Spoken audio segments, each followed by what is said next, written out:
مدینۃ العلم اور باب العلم کا ایک ایسا خوبصورت چمکتا ستارہ جو امام جعفر صادق رضی اللہ تعالیٰ عنہ کے نام سے ہمیں اس آفتاب سمجھیں یا عالم دنیا کے روشنی اور علم کے اعتبار سے چمکتا دمکتا اور قیامت تک کے لیے روشن اگر کوئی آفتاب ہمیں نظر آتا ہے تو وہ امام جعفر صادق رضی اللہ تعالیٰ. عمومی طور پر جب کسی شخص کے بارے میں آپ خصوصی کوئی بات کرتے ہیں تو آپ کہتے ہیں کہ وہ عمل کا پیکر ہے یا آپ کہتے ہیں وہ سراپا عمل ہے. جی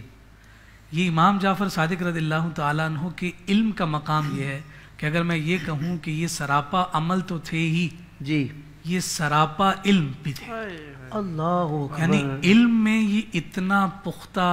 اور اتنا مضبوط مقام رکھتے ہیں سبحان اللہ کہ اگر اس کی تفصیل کی جانب جائیں تو تفصیل اس کی بہت ہے. آپ نے من جملہ جو ان کے شاگرد ہیں ان کے تذکرہ کیا, قبلہ ڈاکٹر صاحب نے ان کے شاگردوں کا تذکرہ کیا.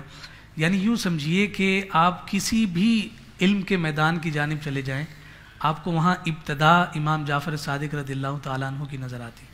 جیسا کہ ڈاکٹر صاحب نے بھی ذکر فرمایا.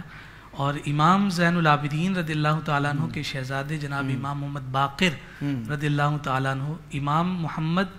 ان کا جو نامی کے ساتھ باقر لگتا ہے, اس باقر کے حوالے سے ہمارے علماء نے لکھا ہے کہ کائنات کے تاجدار صلی اللہ علیہ وسلم نے اس شہزادے کو باقر کا لقب اور نام عنایت فرمایا. اور اس پر وضاحت کرتے ہوئے شارحین نے اس جانب ذکر کیا ہے کہ باقر کیوں کہا, چونکہ حضور علیہ السلام نے اسی کی وضاحت میں اس بات کو بھی ذکر فرمایا کہ میرا ایک ایسا بیٹا ہے, ایک ایسا شہزادہ ہے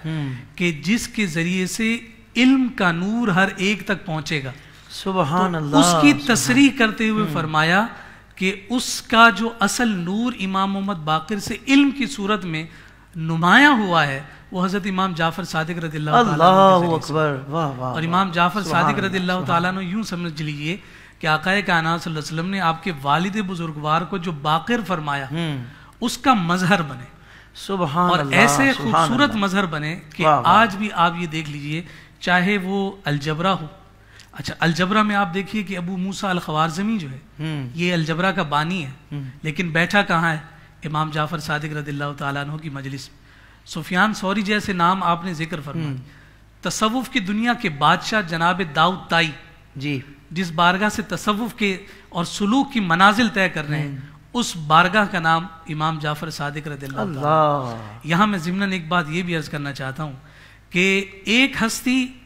تو دو ہستیاں تو ہمیں نظر آتی ہیں, امام علی مقام امام حسن اور امام حسین رضی اللہ تعالیٰ عنہ, جن کے بارے میں ہم کہتے ہیں کہ یہ مجمع البحرین کی برکت کائنات کو ملی نا. واہ واہ واہ. اس کے بعد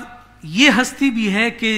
جن کے مبارک والدین کو مجمع البحرین کہا جاتا, یعنی ایک طرف سے صدیقی نور ہے اور دوسری طرف سے آپ کو جو ہے سیدہ طیبہ طاہرہ زاہدہ عابدہ فاطمۃ الزہرا سلام اللہ علیہا کا نور نظر آتا ہے. سیدہ ام فروہ ہیں, دوسری جانب امام محمد باقر ہیں, اور یہ مجمع البحرین اور صدیقی رنگ بھی اس میں نظر آ رہا ہے, اور اس میں آپ کو علوی اور فاطمی مرتضوی رنگ بھی جب نظر آ رہا ہے تو میں یہ کہنے میں حق بجانب ہوں کہ امام جعفر صادق رضی اللہ تعالیٰ عنہ کا نام لینے والوں کے لیے پھر یہ ضروری ہے کہ مانو کہ اس ہستی کو جو برکت ہے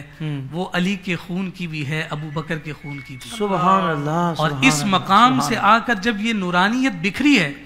تو پھر ساری کائنات کو اس ہستی نے اپنے اندر جمع کر لیا. فرمایا کہ تمہیں میری ذات سے امام باقر کے علم کا نور تو نظر آئے گا,